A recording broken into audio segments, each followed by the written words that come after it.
साहिब बंदगी सतनाम, सतगुरु कबीर साहिब की जय हो। आज सतगुरु नितिन साहिब जी सत्संग के माध्यम से बताने जा रहे हैं। कबीर साहब की वाणी के द्वारा हम सबको क्लियर करेंगे कि अगर आपने ये सत्संग सुन लिया तो आपको कोई अधूरा गुरु या कोई अधूरा शिष्य आपको भरमा नहीं सकता, आपको बहका नहीं सकता। तो आज नितिन साहिब जी सतगुरु गरीबदास की वाणी लेंगे और वाणी के माध्यम से हम सबको बताएंगे। तो सत्संग को बड़े विवेक के साथ सुनिए। नमस्कार मेरे प्यारे भाइयों, मेरे परमात्मा के प्यारे जीवहंसों, मैं बंदी छोड़ से यही अरदास करता हूं कि आप सब मेरे भाइयों का विवेक पहले से ज्यादा और ज्यादा से ज्यादा बढ़ता ही जाए और ऐसी कोई दुविधा ना रहे जो मेरे प्यारे भाइयों के मन में 1% भी घर कर पाए। ऐसा कोई भरमजाल ना बचे जिसमें मेरे भाई उलझ जाएं। मैं मालिक से यही अरदास करूंगा कि हर क्षण वो आपको ऐसा विवेक प्रदान करता रहे कि आप इन सर्व बंधनों से मुक्त होते ही चले जाओ। और ये जितने भी अधूरे गुरु बैठे हैं जो आपको भ्रमित करते हैं पग पग पे, उन सब की चालों को समझ के आप उनसे किनारा कर जाओ और उस शब्द गुरु की महिमा को जान के, उस परम पिता परमात्मा की महिमा को समझ के सत्य पंथ से जुड़ जाओ, सच्चे नाम से जुड़ जाओ। मैं बस यही अरदास करता हूं दिन रात उस मालिक से कि मेरे सारे भाइयों का विवेक चरम सीमा तक पहुंच जाए कि कोई भी अधूरा शिष्य, कोई भी अधूरा गुरु आपको भ्रमित नहीं कर पाए। तो मेरे भाइयों, आज का सत्संग बहुत इंपॉर्टेंट है, बहुत ज्यादा इंपॉर्टेंट है और आपने पूरा विवेक लगा के इसको समझना है और हर शब्द पे विचार करना है। अगर आपने आज का ये सत्संग समझ लिया तो 99% दुविधाएं आपके मन से निकल जाएंगी और आपको सत्य सत्य का निबेड़ा करने में एक क्षण नहीं लगेगा। आज तक जहां आपको भ्रमित करके रखा हुआ था इन लोगों ने, अब आप उससे उबर सकते हो। अब आप हर चीज को समझ सकते हो, क्योंकि परमात्मा की दया से ये मूल ज्ञान का प्रचार हो चुका है। अब ये ज्ञान पूरे विश्व में फैलेगा और जितने भी परमात्मा के विवेकी हंस हैं वो इस ज्ञान को समझ के एक झंडे के नीचे आ जाएंगे और पूरी दुनिया में एक नाम का होका देंगे, सतनाम का होका देंगे और नीर छीर का निबेड़ा करके सारी दुनिया के विवेकी हंसों को जागृत कर देंगे। और ये धर्मों के नाम पे जितने भी दंगे होते हैं, जितने भी युद्ध होते हैं, इन सब पे फुल स्टॉप लगा दिया जाएगा। अगर ये मूल ज्ञान सही से किसी ने भी समझ लिया तो मेरे भाई वो धर्मों के नाम पे, जात पात के नाम पे तो लड़ने वाला नहीं, वो इतना विवेकी हो जाता है कि इन 52 अक्षरों से परे उस आत्म ज्ञान को समझने लग जाता है। अरे जब 52 अक्षर नहीं थे तो कौन सी जात थी, कौन सी पात थी, कौन सा धर्म था, कौन सा देश था? ये धरती का टुकड़ा कहलाता था जो 52 अक्षरों के बाद अलग अलग नामों से देशों के नाम रख दिए गए। ये सब 52 का खेल है भाई। हम सब एक धरती पे रहते हैं। आज बॉर्डर में जितनी भी तारे लगी हैं, कटीली तारे, एलओसी, ये सारे हटा दो तो देखो ये धरती एक है। ये हमने बांट ली है अपने अपने हिस्सों में, इस पे हमने बंटवारा कर दिया है। ये एक धरती है, एक जल है, एक ही वायु है, एक ही अग्नि है, एक ही आसमान है। ये सब एक है, हमने इसको अलग अलग नाम देके बंटवारा करके रख दिया। तो मेरे भाई 52 अक्षरों से परे इस मूल ज्ञान को समझना है, जहां पर हम सब आकर एक हो जाएंगे, एक झंडा होगा, एक नाम होगा, एक ही भाषा होगी, एक ही भाषा होगी। तो मेरे भाइयों, आज जो हम वाणी लेंगे वो गरीबदास जी के ग्रंथ से लेंगे। बहुत इंपॉर्टेंट वाणी है, पूरा विवेक लगा के समझना है और पूरा विचार करना है कि गरीबदास जी महाराज क्या कहना चाहते थे और हमें समझाया क्या जा रहा था। कैसे इन अधूरे गुरुओं ने, कैसे इन शातिर काल के दूतों ने हमें वाणी का अर्थ का अनर्थ करके समझा के हमें आपस में ही झगड़ा करवा दिया हमारा। हम आपस में ही एक दूसरे से झगड़ने लगे, जबकि वाणी क्या कहना चाहती थी कोई नहीं समझ पाया, कोई नहीं। उसी वाणी को आज समझाया जाएगा। पूरा विवेक लगा के समझना है मेरे भाइयों, पूरा विवेक लगा के। तो क्या कहती है वाणी? अनंत कोटि ब्रह्मांड का चर बन कर ली, महाकाल की जाड़ में आवे सब कोई। तो यहां गरीबदास जी महाराज बता रहे हैं कि अनंत कोटि ब्रह्मांड का ये जितना भी पसारा दिखाई दे रहा है, ये जितने भी खंड ब्रह्मांड है, ये जो कुछ भी दिखाई दे रहा है, ये सबका चरबन कर ली। चरबन यानी कि जैसे भुने हुए कोई चने हो, कोई दाने हो, जैसे कोई चने चबाता है, तो उस भाव में बोल रहे हैं कि अनंत कोटि ब्रह्मांड का चरबन कर ले, महाकाल की जाड़ में आवे सब कोई। कि वो महाकाल इस सारे ब्रह्मांड का ये दाना बना देता है चबाने वाला, और अपनी दाढ़ में सबको चबाता है, किसी को नहीं छोड़ता, एक को भी नहीं छोड़ता। यही महाकाल पूरी सृष्टि बना देता है एक ही पल में, और पूरी सृष्टि का नाश भी एक ही पल में कर देता है। इसको अच्छी तरह समझना है, तभी आगे का ज्ञान समझ में आएगा। जैसे आपने कई संतों के मुंह से सुना होगा महाकाल के बारे में, सब अपनी अपनी अटकलें लगा के बैठते हैं। किसी ने तो अपने आश्रम में सीमेंट का महाकाल बना के उसको जंजीरें पहना दी, और उनकी संगत समझ रही है कि हमारे गुरुजी ने तो काल को जंजीरें पहना दी, काल को बांध दिया। अरे भाई, अगर तुम्हारे गुरु ने काल को बांध दिया तो बाहर मौतें कैसे हो रही हैं? इतने लोग कैसे मर रहे हैं? अरे काल को कभी कोई बांध पाया है क्या आज तक? इस 3 लोक का मालिक है वो काल निरंजन, उसको कोई नहीं बांध सकता।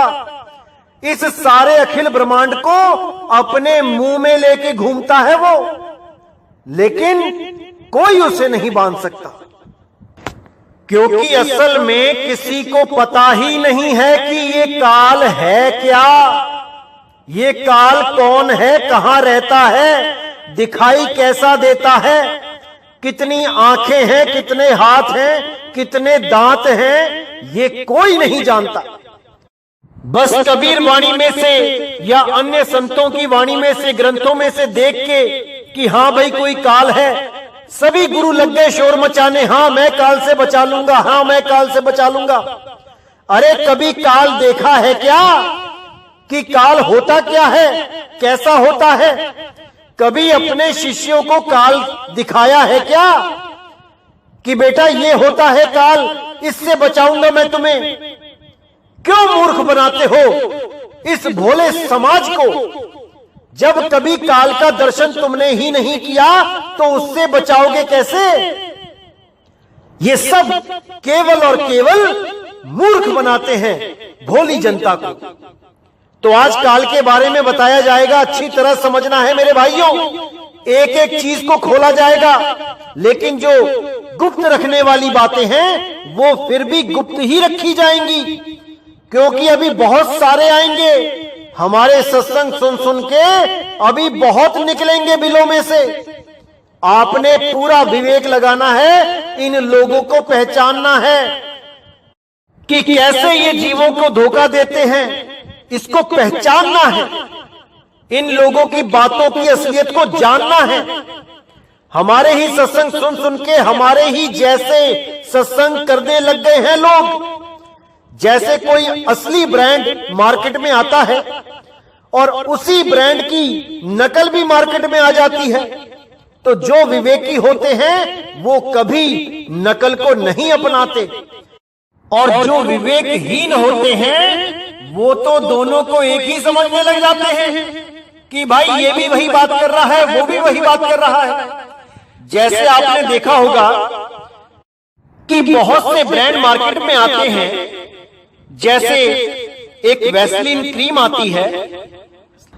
अब वो तो असली ब्रांड है और उसकी स्पेलिंग भी होती है बिल्कुल सही, लेकिन जो नकली ब्रांड होते हैं वो क्या करते हैं, वो बिल्कुल वैसी ही डब्बी बनाते हैं, उस पे वैसा ही कलर का रैपर लगाते हैं और उस पे नाम की स्पेलिंग में गड़बड़ कर देते हैं।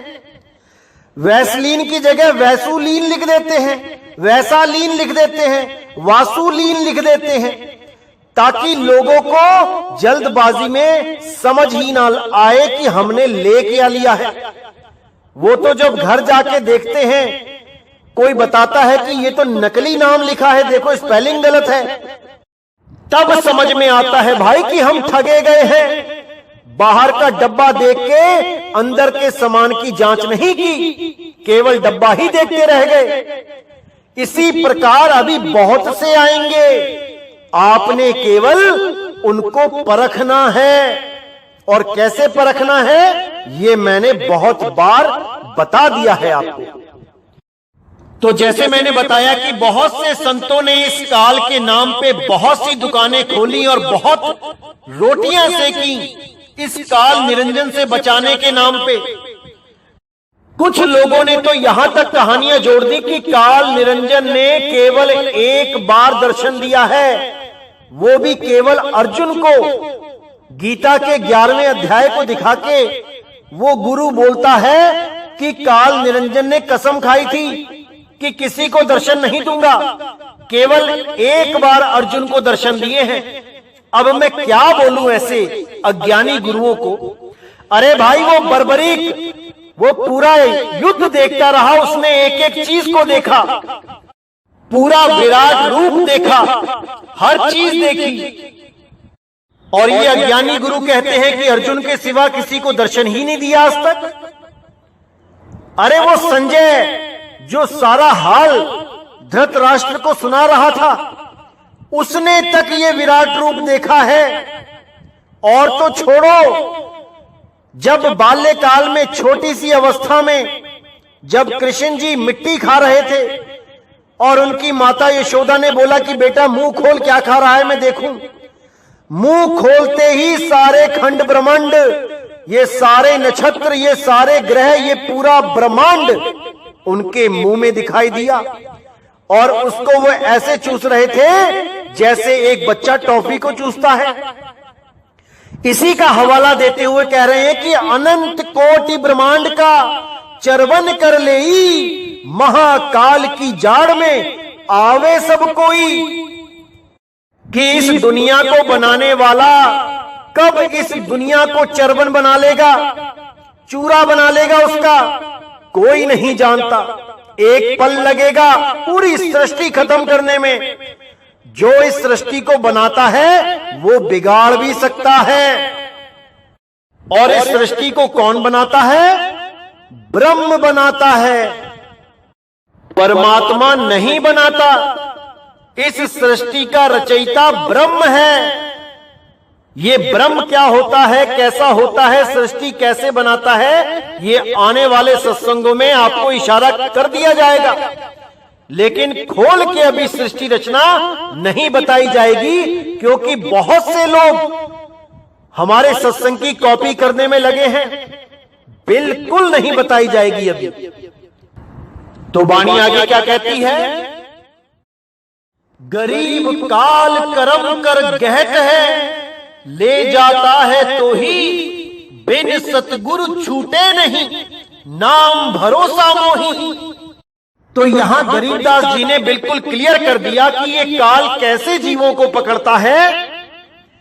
काल कर्म कर गहत है, यानी कर्मों की बंसी लगाता है। कभी अच्छे कर्म करवाता है, कभी बुरे कर्म करवाता है, और इन्हीं कर्मों का फल देने के लिए उसे कभी ऊंचे ऊंचे लोकों में भेज देता है, स्वर्ग महास्वर्ग में, सतलोक, अलखलोक, अगमलोक, अनामी लोक में, और कभी रसातल में यानी नरकों में। बस ऐसे ही एक झूले की तरह ऊपर नीचे ये जीव बार बार आता जाता रहता है। तो कहते हैं गरीब काल कर्म कर गहत है, ले जाता है तो ही बिन सतगुरु छूटे नहीं, नाम भरोसा मोही। कि बिना सतगुरु के कोई छूटने वाला नहीं है। और कौन है वो सतगुरु? क्या वो कोई देह है? बिल्कुल नहीं। क्या वो कोई आदमी है? बिल्कुल नहीं। जो सतगुरु की बात की गई है वो केवल और केवल शब्द गुरु की बात की गई है। तभी बोला गया बिन सतगुरु छूटे नहीं, नाम भरोसा मोही। मुझे तो उस सत्य नाम का भरोसा है। एक सत्य नाम ही कालजाल से छुड़ा सकता है, अन्यथा कोई नहीं। वो सतनाम ही सतगुरु है। वो सतगुरु कभी मां के गर्भ से नहीं आता। वो सतगुरु 4 दाग से न्यारा है। उस सतगुरु का भेद एक देही गुरु से प्राप्त होता है, और जब वो देही गुरु सारे भेद बता देता है, तब उस जीव को ये काल रोक नहीं सकता। और जिसके पास भेद ना हो, जिसने कभी जीवन में गुरु धारण ही नहीं किया, वो बेचारा इसी काल जाल में उलझा रह जाता है। बार बार 184 जूनों में जाता है, भटकता है, और बार बार मरता जन्मता रहता है।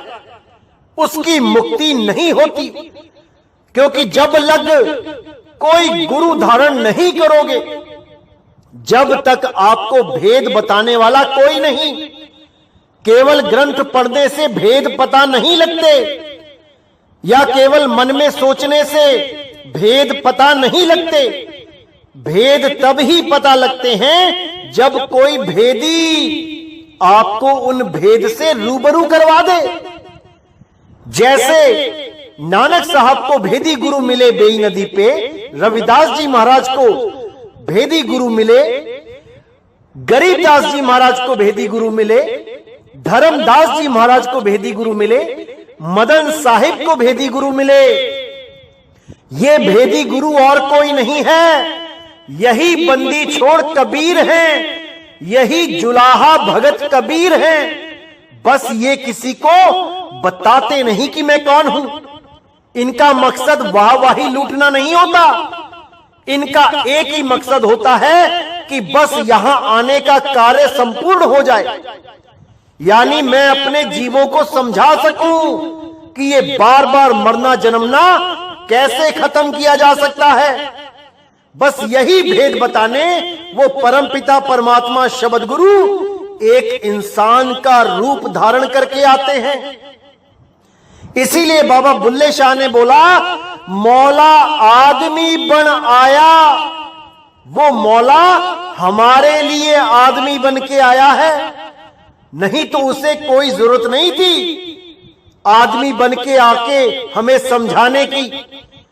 जब हम गर्भ में पड़े होते हैं तब हम अरदास करते हैं कि हे परमात्मा मुझे बचाओ, और जब हम गर्भ से बाहर आते हैं तो हम सब कुछ भूल जाते हैं। लेकिन परमात्मा नहीं भूलता कि कैसी अग्नि में ये सड़ रहा था, जल रहा था, कितना तड़प रहा था। अब देखो ये कैसा नाचता फिर रहा है, पैसे की हवस में कैसे अंधा हुआ पड़ा है, देखो कैसे दुनियावी खेल में एक कठपुतली की तरह नाच रहा है, और मन और माया इसको नचा रहे हैं। और थोड़े ही दिनों में ये दोबारा इस शरीर को छोड़ के फिर गर्भ में चला जाएगा, फिर अरदासें करेगा, मुझे बचाओ। बार बार यही तो करता आया है। इसीलिए परमपिता परमात्मा दया करके हमें हमारे जैसा रूप धारण करके ही हमें मिलके समझाते हैं कि बेटा इससे पहले दोबारा गर्भ में चला जाए, जाग जा, जाग जा, वरना दोबारा गर्भ में उल्टा लटक जाएगा जाके। अभी बाथरूम में एक दिन नहीं रुक सकता अकेला, कोई बाहर से कुंडी लगा दे तो चीखें मारते हैं लोग। उस गर्भ में 9 महीना 10 दिन अकेले रहना पड़ेगा।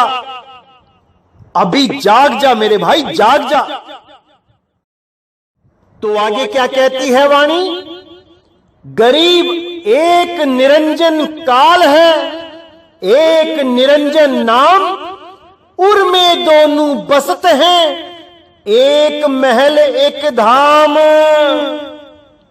यहां पे गरीबदास जी ने बिल्कुल क्लियर कर दिया कि यहां पर 2 निरंजन है भाई, और इन दोनों निरंजन में क्या भेद है ये बताने वाला गुरु ही आपको उस काल निरंजन से छुड़ा सकता है। नहीं तो जो गुरु निरंजन के इस भेद को नहीं जानता वो पार नहीं कर पाएगा, वो काल निरंजन की ही शरण में ले जाएगा, क्योंकि उसे इन दोनों निरंजन का भेद ही नहीं पता। तो क्या बोलती है वाणी, क्या है इसमें गुप्त भेद? आइए जानते हैं। गरीब एक निरंजन काल है, यानी कि एक तो काल निरंजन यानी अलख निरंजन है, जो सारी दुनिया को, सारी सृष्टि को एक पल में पैदा करके दूसरे पल में नाश कर सकता है, जो साफ कहता है कि मैं ही कालों का काल महाकाल हूं। एक तो वो निरंजन है, और दूसरा निरंजन नाम है। नाम कैसे है? निरंजन। निरंजन का मतलब निरंजन यानी माया से निर्लेप, एक ऐसा नाम जिसमें माया नाम की कोई चीज ही नहीं। माया क्या है? त्रिगुणी माया। त्रिगुणी माया मतलब रजोगुण, सतोगुण, तमोगुण। जहां पर उत्पत्ति और प्रलय होती है वो माया के ही अधीन है। तो साफ बोला गया कि एक निरंजन नाम एक ऐसा नाम है जो माया से परे है। जब वो नाम आपको मिलेगा तब ही आप माया से परे हो पाओगे, नहीं तो जितने भी अधूरे गुरु हैं ये सब वही नाम देते हैं जो माया के अंदर है। क्या है माया के अंदर? ये 52 अक्षरी नाम, जो उत्पत्ति भी होती है जिसकी और प्रलय भी हो जाती है। इसीलिए बोला 52 आखर लोक त्रय, सब कुछ ही नहीं माही, और ये आखर खिर जाएंगे, वो आखर इनमें नाही। ये 52 अक्षरों के जितने भी नाम हैं ये खिर जाएंगे, ये खत्म हो जाएंगे, और इन 52 अक्षरों के द्वारा की गई भक्ति का भी नाश हो जाएगा। ये भी मोक्ष मुक्ति नहीं दे सकती। और माया क्या है? जो श्वास है, आवे जावे, जो श्वासा चल रही है सोहंग, वो भी माया ही है। अरे सोहंग आवे सोहंग जावे, सोहंग काल सबन को खावे, ये भी आती जाती माया ही है। उसके बाद जो 5 तत्वों की 5 धुनें हैं, शंखनाद है, बादलों की गर्जना है, बीणा है, बांसुरी है, सारंगी है, ये सब की सब काल की ही धुनें हैं, यानी तत्वों की ही धुनें हैं। तत्वों से ही पैदा होती हैं और तत्वों के नाश के साथ ही नाश हो जाती हैं। और सबसे बड़ी पहचान जो माया की है, माया की धुनों की है, वो बदलती रहती हैं, और जो बदलती रहती हैं वो माया की ही धुन है, माया की ही धुन है। तो हमने इनसे परे निकलना है। ऐसा सतगुरु करना है जो इन चीजों से, इस मायावी नामों से परे निरंजन नाम देवे, ना कि काल निरंजन की शरण में लेके चला जाए। तो आगे कहते हैं, उर में दोनों बसत हैं, एक महल एक धाम। जितना विवेक है यहां लगा दो मेरे भाइयों, लगा दो। क्या कहती है वाणी? उर में दोनों बसत हैं। उर मतलब होता है हृदय, दिल। क्योंकि आपने देखा होगा आजकल बहुत से लोग कहने लग गए हैं कि परमात्मा दिल में रहता है, परमात्मा हृदय में रहता है। असल में वो ये समझ ही नहीं पा रहे हैं कि कौन सा निरंजन हृदय में रहता है और कौन सा आत्म घट में रहता है। उस आत्म घट में जहां माया का कोई काम नहीं, वो आत्म घट विदेही है, वो देह में नहीं है। लेकिन ये काल निरंजन जहां रहता है वो देह ही है, वो देही में ही रहता है। उसी काल निरंजन के पुजारियों ने उसको हृदय में बताया है कि वो हृदय में रहता है।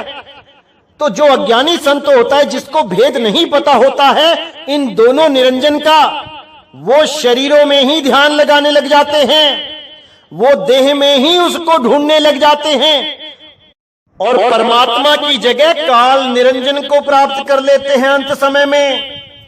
और उसका स्वरूप क्या है? ज्योत स्वरूप। ये जितने भी ज्योत के पुजारी हैं, जितने भी ज्योत को परमात्मा बोलते हैं, ये उसी ज्योति निरंजन को ही परमात्मा मान के बैठ गए हैं, उसी अलख निरंजन को परमात्मा मान के बैठ गए हैं। असल में निरंजन कौन है? वो नाम है, वो परमात्मा रूपी शब्द गुरु है, जो असली निरंजन है। उसको जानना है, जो देह से परे विदेह अवस्था में रहता है। उसको जानकर ही मुक्ति हो सकती है, अन्यथा वापस इसी 84 लाख जूनों में आना पड़ेगा।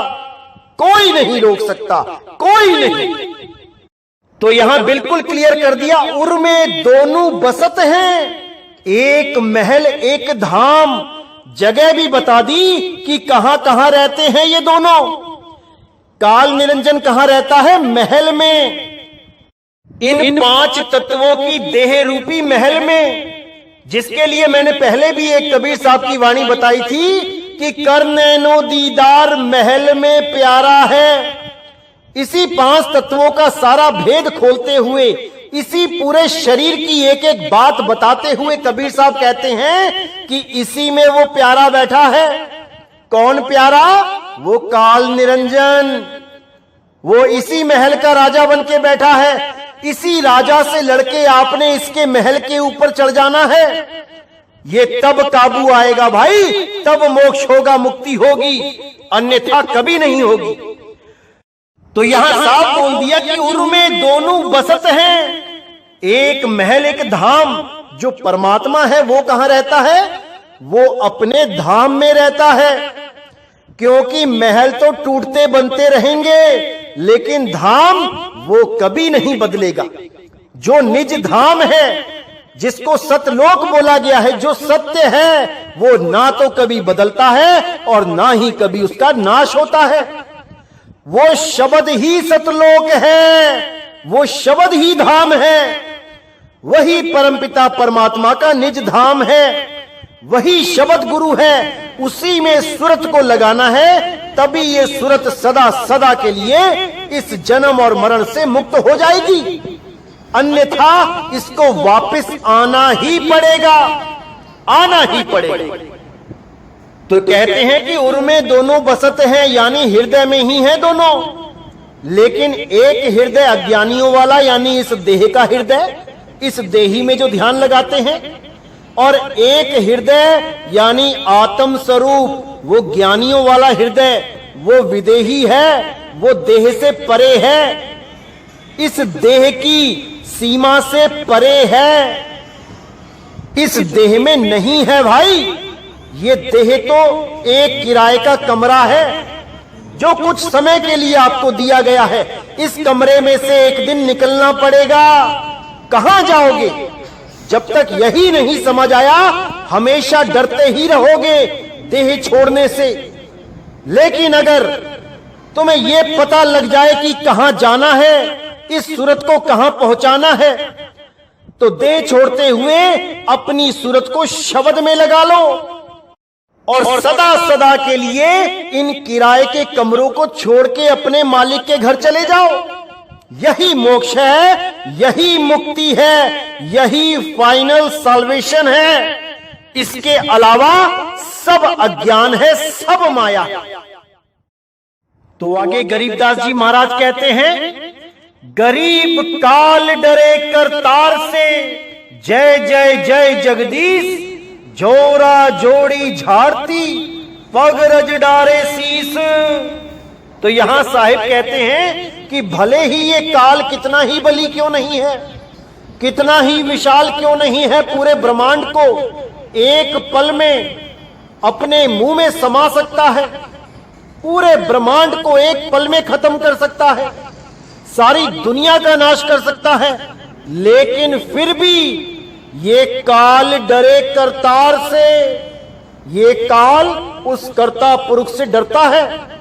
जय जय जय जगदीश, जोरा जोरी झाड़ती पग रज डारे शीस। जोरा यानी कि माया, जोड़ी यानी कि जूतों की जोड़ी, जोरा जोड़ी झाड़ती पग रज डारे शीस, यानी ये माया जूते साफ करती है उस जगदीश के।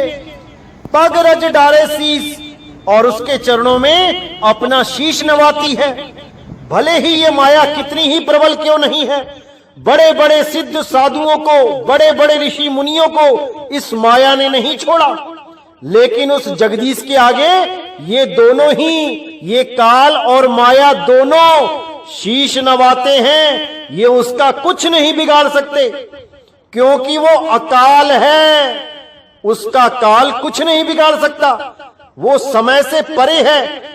और काल और माया केवल उन लोगों का बिगाड़ सकते हैं जो समय के अंतर्गत आ जाते हैं, उनका कुछ भी शेष बाकी नहीं छोड़ते ये। लेकिन परमात्मा के आगे ये दोनों निर्बल हैं। इसीलिए बोला, गरीब काल डरे करतार से, जय जय जय जगदीश। तो मेरे भाइयों, हर चीज को अच्छी तरह समझना है, एक एक पॉइंट पे विचार करना है, तभी यहां से निकल पाओगे। नहीं तो ये काल के दूत ऐसे जाल बिछा के बैठे हैं, कहीं भी फंसा लेंगे आपको, अगर आपने हल्का सा भी विवेक कम किया तो। इसीलिए बार बार अरदास करता हूं मालिक से कि वो आपको इतना विवेक दे, इतना विवेक दे कि कोई भी अज्ञानी गुरु या उसका चेला, ये जितने भी YouTube चैनल पे गुरु बन के बैठे हैं, जिनका अपना तो कोई गुरु है नहीं और दुनिया का गुरु बनने के लिए लगे हैं, ऐसे चालाक लोगों से, ऐसे धूर्त लोगों से मालिक आपको बचा के रखे, इतना विवेकी बना दे कि इनकी चालाकियों को एक पल में पकड़ लो। मैं बस यही अरदास करता हूं कि आपका यह अनमोल जीवन ऐसे ही बर्बाद ना हो जाए, बस यही अरदास करता हूं। तो आज का सत्संग यही समाप्त करता हूं और अगला सत्संग बहुत जल्दी आएगा। तब तक के लिए मुझे विदा करें। बोलिए सतगुरु बंदी छोड़ सतगुरु सत्य कबीर साहिब की सदा ही जय हो, सदा ही जय हो। मेरे मालिक की साहिब बंदगी सतनाम।